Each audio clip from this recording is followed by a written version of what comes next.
So Jack and I are hanging out here on the little boat, finishing up some post-passage chores.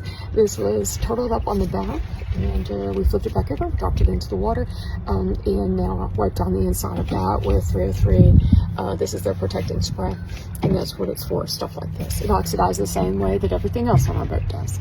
And so Jack is really excited because he thinks we're going for an RIDE, but if you look behind me, the outboard isn't on the dinghy. It's still on the davits, and that's where it's actually going to stay for tonight. We're not going for an RIDE. But what's kind of funny is we're sitting here on the little boat next to the big boat, next to the life raft. A dinghy is not a life raft, and a life raft is not a dinghy. They're not interchangeable. That life raft is on a custom mount. It is in rail, so we don't have to duck around it, and also doesn't jut out too far. It has a pole pinned to it, just like a fire extinguisher. It deploys that life raft, which is also tied to the boat. There's this little red cord that's tied to it there. Bob and I always carry a multi-tool and a rigger's knife when underway. A rigger's knife is serrated, looks like a bread knife. If you could fold a bread knife in half and put it on your belt. But they're not interchangeable for this reason. Dinghies are for fun. They're not super stable from the top side. If a big wave comes, big wind comes, it can lift us over and top us out. The life raft has a special cover to it. It's also self-righting, so it has CO2, usually CO2 powered charges that inflate it upon pulling that, and it stays upright. It is incredibly uncomfortable. You want to be on a life raft if that is the only option that you have beyond not dying. You step up into a life raft too, so there's lots of accounts of people that have bailed out too soon, and then they died in their life raft when their boat was maybe upside down right next to them. But we do have the capacity to do that, and I hope that I never have to deploy it. I hope that we just forever get to pay to have it recharged. It's the insurance policy that we would never think that we would need to use.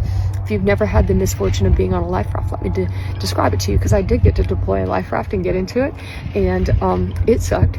If you ever have gone to visit a family member and maybe you're the last one there and you get assigned the crappy place to sleep and it's on an air mattress that deflates throughout the night, that plus it's in the water bouncing, that's a life raft.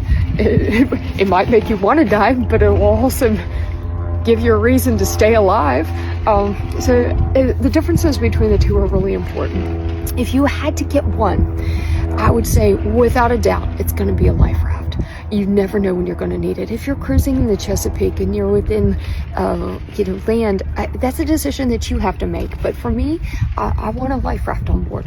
Having a dinghy is super cool. We also have inflatable subs. We've got all sorts of stuff like that. So we're a little spoiled on our ways to get to shore.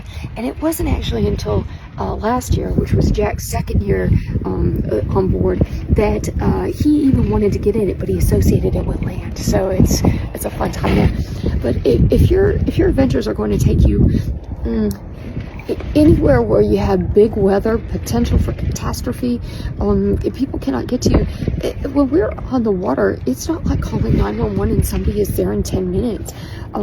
Places that Bob and I cruise to are really out to sea, and it's in big conditions. They can't always get a helicopter up and out. It's just one of those things. It gives us peace of mind that we have a place to bail out to. I hope to never deploy Stella's life raft for anything other than to have her recharge, but I do like to know that if I had to, she's right there.